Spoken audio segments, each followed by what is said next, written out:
Lieutenant Governor of Jammu and Kashmir, as well as Chancellor of University of Kashmir, Sri Manoj Sinha, Chief Secretary Sri Arun Kumar Mehta, Vice Chancellor Professor Talat Ahmed, Registrar Dr. Nisar Ahmed Mir, students, faculty and other staff members, distinguished guests, ladies and gentlemen, good morning to all of you.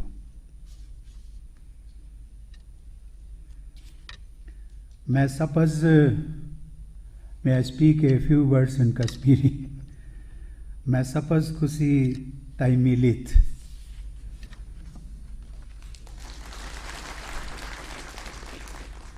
Friends, I am delighted to be among you all today in this land of great historical and cultural significance. It has been called Resi Waar, or the land of saints, and has always attracted spiritual seekers from far and wide.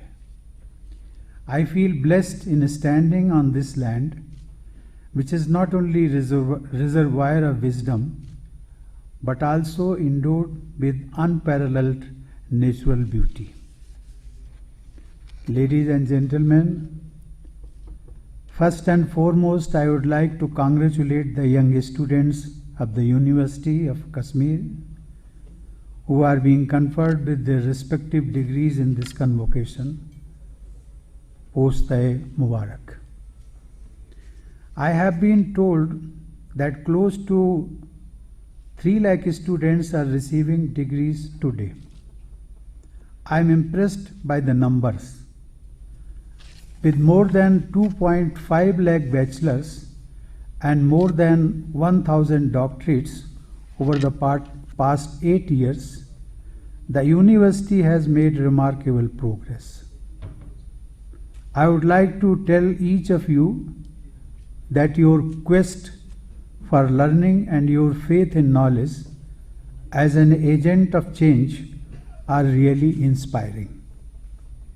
The credit for this also goes to the teachers and administrators of the University of Kashmir.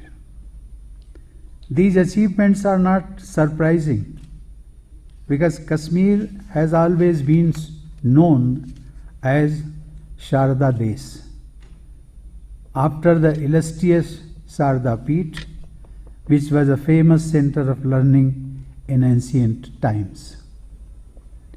Equally inspiring is the success of female students. Just about half the students receiving degrees today are women. Not only that, when it comes to gold medals, I am told 70% of the winners are women. It is not just a matter of satisfaction, but also pride for all of us that our daughters are ready to perform at the same level as our sons and sometimes even better.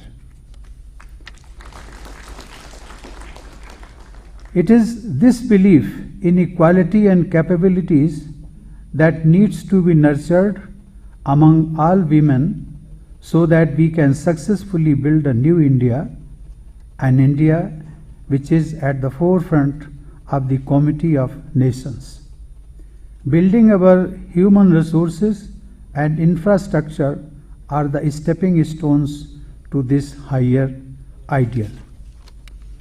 Ladies and gentlemen, the cornerstone, as you know, is the first stone set while building the foundation.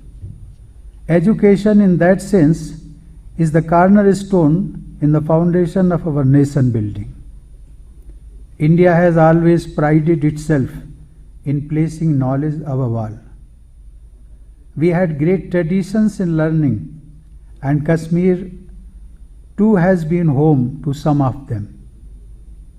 A need was felt to align modern education with our rich heritage in such a way that it would help us respond better to the challenges of the 21st century. With that vision, a new national education policy was announced last year. I had the opportunity to discuss the subject with the governors of all states, lieutenant governors of union territories, and vice chancellors of central universities in virtual mode.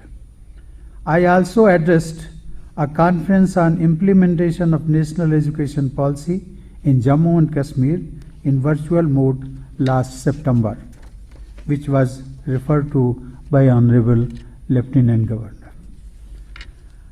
I am pleased to note that some of the features of the new policy have already been initiated at the University of Kashmir.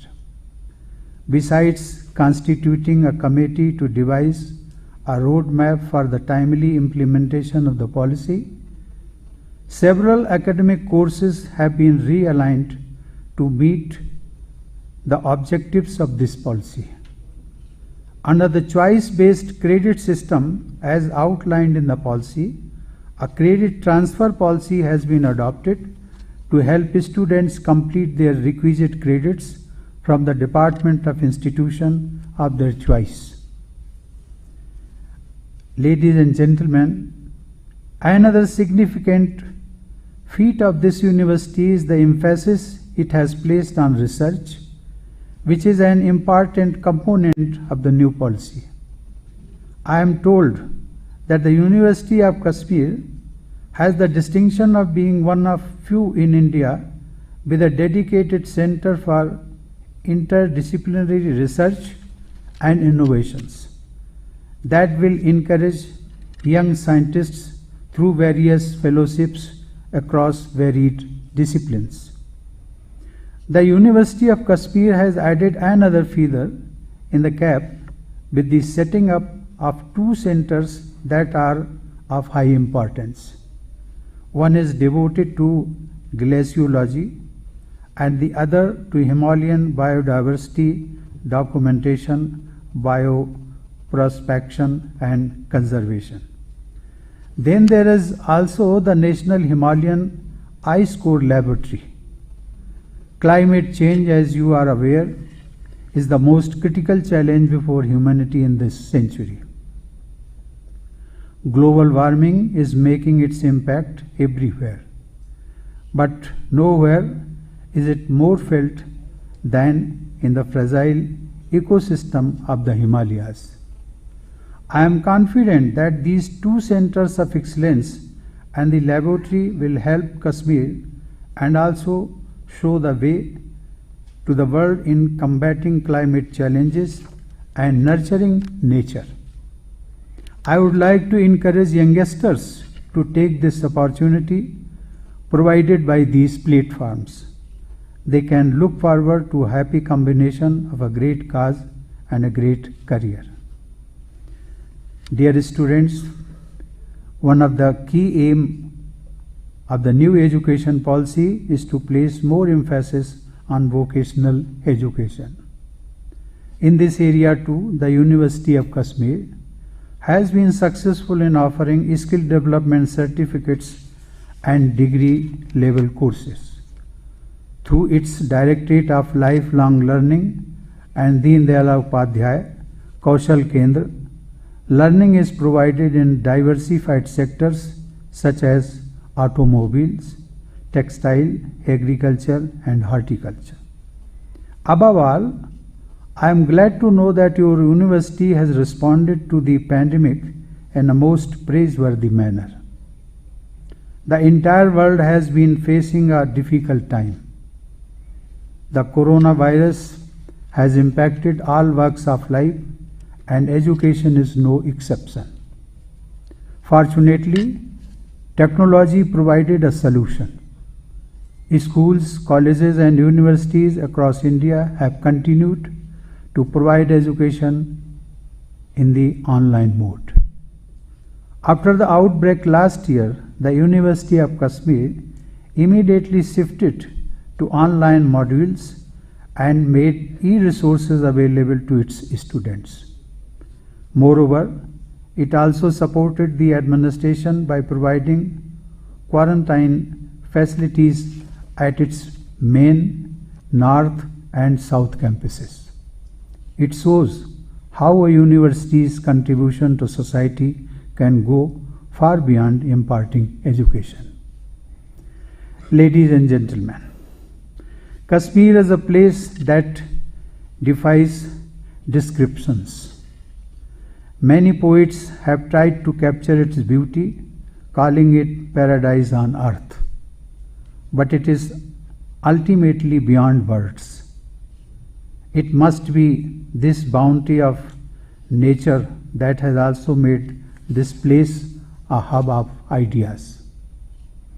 This valley, surrounded by snow-clad mountains, provided an ideal setting for sages and seers a couple of millennia ago.